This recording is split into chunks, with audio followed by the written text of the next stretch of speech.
She is still campaign managing, yes, Julian Castro, who I love. Yeah. Love that brother. And she made it happen. He's been on a couple of times. Every time he comes ready to answer questions, I think he would make a dope president. We'll see what's happening. Let's welcome to the show campaign manager for Julian Castro, Maya Rupert. Welcome. Hello. Thank you so much for having me. Thanks for coming. Yeah. All right. How does one become a campaign manager for a person running for president?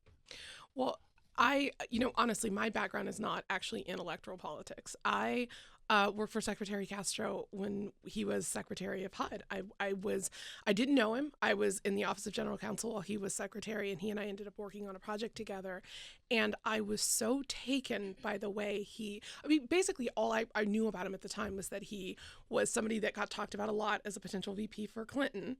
And so I knew he was a politician. I knew he had, served in San Antonio. I really didn't know very much about him at all.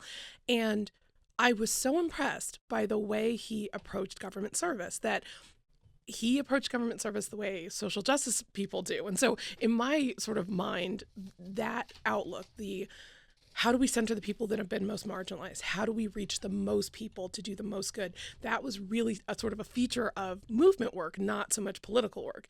So to see a politician have that outlook, honestly, my reaction was like, wow, like I didn't realize that kind of existed in this world. And so I was very taken by him at that point. We ended up working together on a few projects and developed a close relationship. And so I've just kind of stuck with him.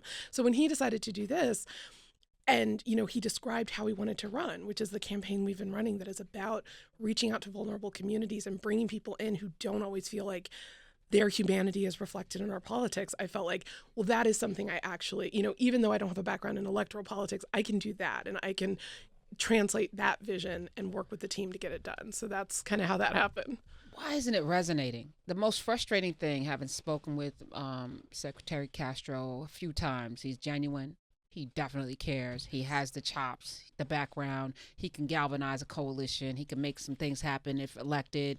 I know he could set us on a course that would set us further ahead as a nation. I know these things. Yeah. People aren't trying to, his poll numbers, he can't even hardly get on the campaign, on the debate stage. What is not connecting, and why isn't it connecting?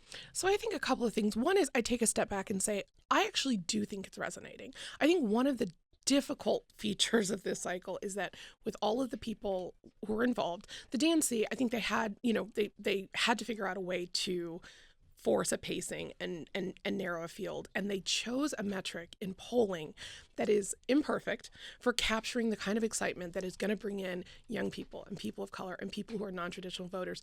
They don't get polled, right? Like, so one of the things that I always sort of push back on in general is that I think the polling, it's not set up to capture excitement for a campaign like this, right? Because, the institutions that are able to poll, the sort of qualifying polls that the DNC counts, they don't oversample young people. They don't oversample people of color. And as a result, a lot of those voices are not actually reflected in the poll numbers. So we see resonance that isn't reflected in those polls. What's your metric then that you're using if you're not looking at polls to let you know whether or not you're moving the needle? So, I mean, I think our grassroots support is a huge piece of this. We have been one of the consistently have one of the highest percentages of our donors come from small donors from folks that don't traditionally give. We have the highest percentage of people of women who have given to our campaign. Like, if you look at who is feeling brought in, it really does look a lot like the coalition of people that you need to win the Democratic primary. Okay, Barack Obama. Yes. Was able to capture young people. He figured out how to do text messaging and using social media. He was one of the first presidents, the first campaigns to understand the ground game differently. Yep. And that's still there. That blueprint is still there. So even if he's not polling, that kind of attention that Barack Obama was able to garner among those people. Bernie Sanders, who primarily has a young base of people, Andrew Yang, who has a very young, excited base, they're making noise in a way that I don't see the noise made for Julian Castro. And again, it hurts my soul because I know this man can do some things for us. Yeah. I don't know what to do, though. how maybe his brother who's a little who's got maybe needs to grow a beard. I don't we're that superficial right now, Maya. This is how superficial we are. Maybe there needs to be a beard challenge or something. I don't know. Right. I'm trying to help.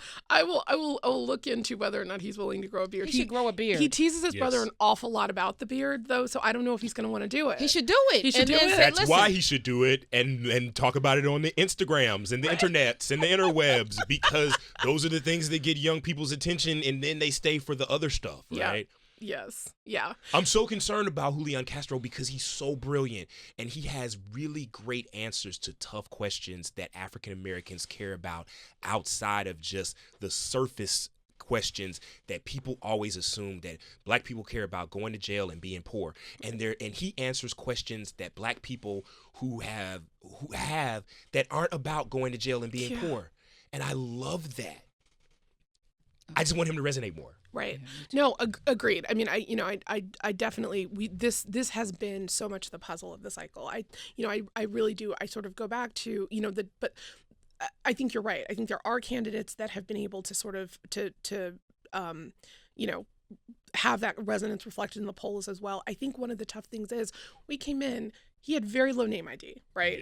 Yeah. He wasn't coming from an existing platform, so we also didn't have a campaign committee to transfer money for him. So we really were starting from scratch and building. And so one of the things that we've just been trying to remember is that we needed, we're going to take the time that we need to take. And so we're still in this and we're still fighting.